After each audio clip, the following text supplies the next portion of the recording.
شریف کا حیدرآباد میں رہتے ہیں.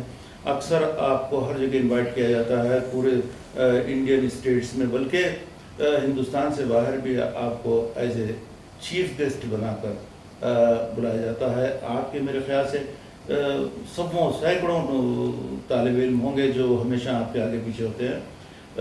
یہ تو تھی آپ کی میڈیکل لائن. ہماری اپنی مطلب کی ہم بات پوچھنا چاہتے ہیں آپ سے, کیونکہ آج کل جو ماحول بن چکا ہے, دن کو رات اور رات کو دن, ہمارے جنریشن میں کھانے پینے کے عادات اور نت نئے بیماریوں سے گزر رہے ہیں. ہزاروں لوگ ایسے آپ کے پاس آتے ہوں گے. میں یہ جاننا چاہتا ہوں ڈاکٹر صاحب کہ آج کل کے جنریشن میں جو زیادہ تر بیماریاں پھیل رہی ہیں اس کی کیا وجوہات ہیں؟ بہت ہی اچھا سوال کیا آپ نے, اور تھوڑے دن پہلے ہی برداشت میں اس کا ایک آڈیو ریکارڈ بھیجا تھا جس میں جو ہے لائف اسٹائل کے تعلق سے بتایا تھا, اور وہ تجربہ بھی بتایا تھا جو ہم ایک کتے پر ریسرچ کر رہے تھے. جی. تو وہ چھوٹی سی بات کو یہ دوہرا دیتا ہوں میں کہ جو ہم ریسرچ کرے تھے اس وقت کیا کیے تھے, ایک کتے کو اس کے پیٹ میں ایک سوراخ کر کے ایک نالی نکال کے باہر رکھ دیے تھے. جی. اور اس کو ایک بیکر جو سلنڈر ہوتا ہے اس میں رکھ دیے تھے. جی. اس کے بعد میں کتے کو بندی ہے. جب کتے کے سامنے گوشت رکھے جی تو جیسے ہی وہ گوشت کو دیکھا, یہ جو بیکر کے اندر ٹپ ٹپ ٹپ ٹپ جو ہے رس نکلنے لگا, جو گیسٹرک جوس تھا. جی. وہاں سے بات یہ آتی ہے کہ جب ہم دیکھتے ہیں کسی چیز کو, سائنس میں یہ سمجھ میں ہے کہ ہمارا دماغ کام کرتا ہے. جی. دیکھتے ہیں, دیکھنے کے بعد میں جب ہمارا دماغ کام کرتا ہے تو دماغ کا آرڈر پورے آرگنس پہ چلے جاتا ہے. جی. کہ اس کے بعد میں وہ آٹومیٹیکلی جوسز تیار ہونا شروع ہو جاتے ہیں. جی. تو جب ہماری توجہ غذا کی طرف رہتی جی تو پورے وہ گلینڈ بننا شروع کیا. ہم بولتے دیکھو کہ دیکھتے ہی جو ہے گلاب جامن دیکھے منہ میں پانی آ گیا. جی. تو یہ جو منہ میں پانی آنا ہے, یہ سلیوا جو آتا ہے, غذا آنے سے پہلے قدرت کا انتظام ہے کہ اس کو ہضم کرنے کا قدرتی قانون ہے کہ وہ اس کے پہلے انزائم جمع ہو جاتے ہیں. جی. اسی لیے انزائم جو گیسٹرک جوس بنتا, پھر اس کے کئی جوسز کئی رہتے جو کچھ گوشت ہضم کرنے والے کچھ نہیں. تو میرا یہاں بولنے کا مقصد یہ ہے کہ جب ہم توجہ دیتے ہیں غذا کی طرف, جی, تو ہماری پوری توجہ غذا کی طرف ہونی چاہیے. ہمارے پاس ہوتا یہ ہے جب ہم کھانا کھاتے ہیں تو وہاں پر موبائل چلتا رہتا, جی, ویڈیو دیکھتے یا ٹی وی دیکھتے رہتے, جی, یا پھر اخبار پڑھتے رہتے. تو جیسے ہی ہماری توجہ کسی اور طرف چلی گئی تو ہمارے باڈی میں گیسٹرک جوس اور جو دوسرے انزائمز بننا ہے وہ بالکل نہیں بنتے. جی. جب یہ نہیں بنیں گے تو یہ جو غذا اندر ہمارے جسم میں رہیں گی, یہ ڈائجسٹ نہیں ہوں گی, اس کے بعد یہ جس سے فائدہ ہونا ہے وہ تمام چیزیں اس کے اندر نہیں ہوں گی. اس کے نتیجے میں ہمارے پاس کئی بیماریاں آئیں گی. جی. تو ہمارے پاس کے بچوں کو دیکھتے ہیں آپ, جی, مائیں کیا کرتی ہیں, بچے کھانا نہیں کھاتے جی, تو بچوں کے سامنے یا ویڈیو رکھ دیتے یا کارٹون لگا دیتے ہیں, بچوں کی توجہ ادھر رہتی ہے اور ان کے منہ میں غذا ڈالتے چلے جاتے. تو بچے اب 5 سال کی عمر 6 سال کے بعد بچوں کی کیا ہے, جو ان کے اندر گیسٹرک جوس نہیں بنے گا تو تمام چیزیں آ جائیں گے. تو اس میں ایک چیز بتا رہا ہوں, آج کل جو جنک فوڈس ہے, جی, باہر کی جو غذا ہے, خاص طور سے پیزا, برگر, یہ تمام چیزیں, جی, یہ تمام چیزیں ہمارے سب سے بڑھ کر معدے کو خراب کرتے ہیں, ایسیڈیٹی پیدا کرتے ہیں, گیسٹرک جوس پیدا کرتے ہیں. گیسٹرک جوس کے اندر جو انزائمز ہونا چاہیے ان تمام چیزوں کو یہ اس سے شدید ترین نقصان پہنچتا ہے. جی. لیکن اس سے خاص بات یہ بھی بتا دوں کہ ہمارا کلچر بھی اس سے بے انتہا متاثر ہو رہا ہے. اگر آپ کو جو غذائیں چاہیے, خواہ برگر ہو یا تمام چیزیں ہو, یہ تمام چیزیں گھر میں بنائیے اور گھر میں بنا کے استعمال کریے. باہر جا رہے ہیں نا تو ایک تو کلچر بھی خراب ہو رہا ہے, اور میں بتا دوں لوگ رات میں جو بھی غذا کے انزائمز وغیرہ کا قدرتی نظام ہے, جو گلینڈس ایسے ہیں, کچھ گلینڈس جو دن میں فنکشن کرتے, کچھ گلینڈس ایسے ہیں جو رات میں فنکشنز کرتے. کیا بات ہے ڈاکٹر صاحب. تو جو غذا کے ہضم کے گلینڈ سے وہ دن میں فنکشن کرتے ہیں، اور جو رات میں گلینڈ بند کر دیتے ہیں وہ ٹائم میں اگر آپ کھانا کھائیں گے تو وہ غذا ڈائجسٹ نہیں ہوگی، اور اس کا نتیجہ ہوگا آپ کو ڈائبٹیز ہوگا، تھائرائڈ ہوگا، اور کئی قسم کے بیماریاں آنا شروع ہو جائیں گے۔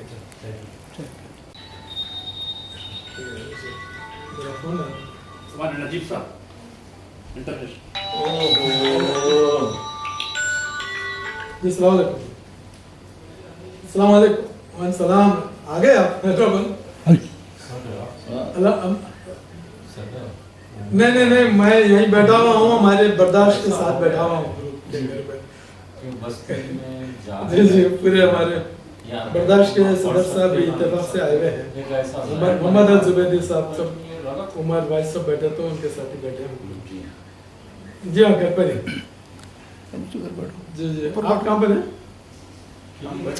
اچھا آ رہے کیا؟ آگے تو تھوڑی دیر کے لیے آ جائیے، قریب سے گزار رہتا 10 منٹ۔ نہیں میں گھر پہ ہی آ جائیے نا، بس جاتے جاتے آ جائیے، ایئرپورٹ سے آ رہے ہیں مل جاتا ہوں۔ کیا بات ہے نجیب آپ صاحب، آ جائیے نجیب بھائی، آپ سے ملاقات ہو جاتی ہے، ابھی آ جائیے میرے گھر پہ آتے ہی کال کریے، میں آ جاتا ہوں 10 منٹ میں آ جاتا ہوں۔ چلیے بہت اچھی بات۔ صدر صاحب میں بولا تھا تو بول رہا ہوں ایمبیسیڈر سے کم ہے پھر آپ کیا ہم بھی تو باہر کی چاہیں۔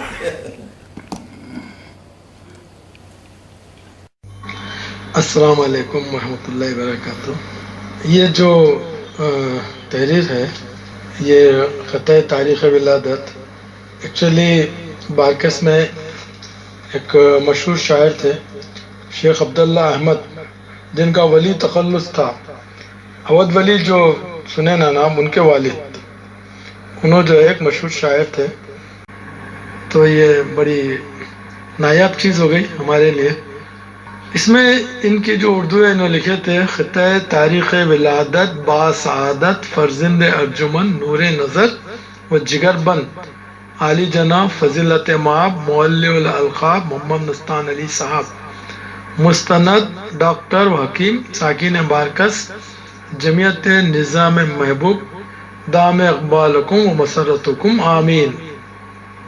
خطۂ تاریخ، گلشن عالم میں آئی ہے بہار جاں فضا، حمد و نعت مصطفیٰ کا شور ہے اب جا بجا، جس کے باعث شاد آتے ہیں جوانان چمن، ہر طرف چھائی ہوئی ہے اب مسرت کی گھٹا، کون ہے نامی گرامی، کون ہے وہ ذی وقار، کون ہے وہ ان دنوں جس پر ہوا فضل خدا، حضرت مستان علی جو ہیں حکیم و ڈاکٹر وہ نامور شہرت ہے جن کی جا بجا، لطف خالق سے ہوا ہے آپ کا روشن مکان، ایک دیا ہے آپ کو اللہ نے گور کا دیا، والدہ مولود کی ہیں ڈاکٹر نور الصبا، ہے صبا جن کا تخلص مستند ہے شاعرہ، شاد ہے نانا عظیم الدین صاحب گتہ دار، اور ہے نانی نہایتی نواسے پر فدا، پھولے جامے میں سماتے ہی نہیں ان دنوں، باپ اور ماں کی کہوں کیا میں خوشی کی انتہا، التجا تجھ سے ہے یا رب اس نئے مولود کو، عمر دے اقبال دے سب ٹال دے اس کی بلا، یہ مسرت ہو مبارک اقربا ماں باپ کو، اسپہ حسینی و زہرا اور علی مرتضیٰ، ڈاکٹر صاحب کے گھر آئی مسرتوں کی گھڑی، مارچ کی 20 چہارم و 5 شنبہ روز تھا، جب ولی سال ولادت کا مجھے آیا خیال، با سعادت ہے ولادت فضل احمد اب کہا، 20 پنجم ماہ رمضان کی ولی، 5 شنبہ لے کر ساعت نیک سال، خوش نہ کیوں ہو ڈاکٹر مستان علی، حق نے بخشا ہے صبا کو نو نہال، اس مسرت میں مسرت سے مجھے آیا تاریخ ولادت کا خیال، ڈاکٹر صاحب سے فوراً کہہ دیا ہو مبارک فضل احمد نو نہال، تو انہوں نے گزارندہ حقر شیخ عبداللہ احمد ولی، صدر بزم سخن عالمپور، ساکن بارکس جمعیت نظام محبوب، ماشاءاللہ کیا ان کا محبت اور ان کا انداز السلام علیکم ورحمۃ اللہ وبرکاتہ. یہ جو تحریر ہے یہ خطۂ تاریخ ولادت ایکچولی بارکس میں ایک مشہور شاعر تھے شیخ عبداللہ احمد جن کا ولی تخلص تھا. اودھ ولی جو سنے نا نام ان کے والد. اس میں ان کی جو اردو انہوں نے لکھے تھے خطۂ تاریخ ولادت با سعادت فرزند ارجمن نور نظر و جگر بند عالی جناب فضیلت مآب مولّی الالقاب محمد مستان علی صاحب مستند ڈاکٹر و حکیم ساکن بارکس جمعیت نظام محبوب دام اقبالکم و مسرتکم آمین. خطۂ تاریخ گلشن عالم میں آئی ہے بہار جاں فضا حمد و نعت مصطفیٰ کا شور ہے اب جا بجا جس کے باعث شاد آتے ہیں جوانان چمن ہر طرف چھائی ہوئی ہے اب مسرت کی گھٹا. کون ہے نامی گرامی کون ہے وہ ذی وقار کون ہے وہ ان دنوں جس پر ہوا فضل خدا. حضرت مستان علی جو ہے حکیم و ڈاکٹر وہ نامور شہرت ہے جن کی جا بجا. لطف خالق سے ہوا ہے آپ کا روشن مکان ایک دیا ہے آپ کو اللہ نے گور کا دیا. والدہ مولود کی ہیں ڈاکٹر نور الصبا ہے صبا جن کا تخلص مستند ہے شاعرہ. شاد ہے نانا عظیم الدین صاحب گتےدار اور ہے نانی نہایتی نواسے پر فدا. پھولے جامے میں سماتے ہی نہیں ان دنوں باپ اور ماں کی کہوں کیا میں خوشی کی انتہا. التجا تجھ سے ہے یا رب اس نئے مولود کو عمر دے اقبال دے سب ٹال دے اس کی بلا. یہ مسرت ہو مبارک اقربا ماں باپ کو اسپہ حسینی و زہرا اور علی مرتضیٰ. ڈاکٹر صاحب کے گھر آئی مسرتوں کی گھڑی مارچ کی 24 پنج شمبہ روز تھا جب ولی سال ولادت کا مجھے آیا خیال با سعادت ہے ولادت فضل احمد اب کہا. 20 پنجم ماہ رمضان کی ولی پنج شمبہ لے کر ساعت نیک سال خوش نہ کیوں ہو ڈاکٹر مستان علی حق نے بخشا ہے صبا کو نو نہال. اس مسرت میں مسرت سے مجھے آیا تاریخ ولادت کا خیال ڈاکٹر صاحب سے فوراً کہہ دیا ہو مبارک فضل احمد نو نہال. تو انہوں نے گزارندہ حقر شیخ عبداللہ احمد ولی صدر بزم سخن عالم پور ساکن بارکس جمعیت نظام محبوب.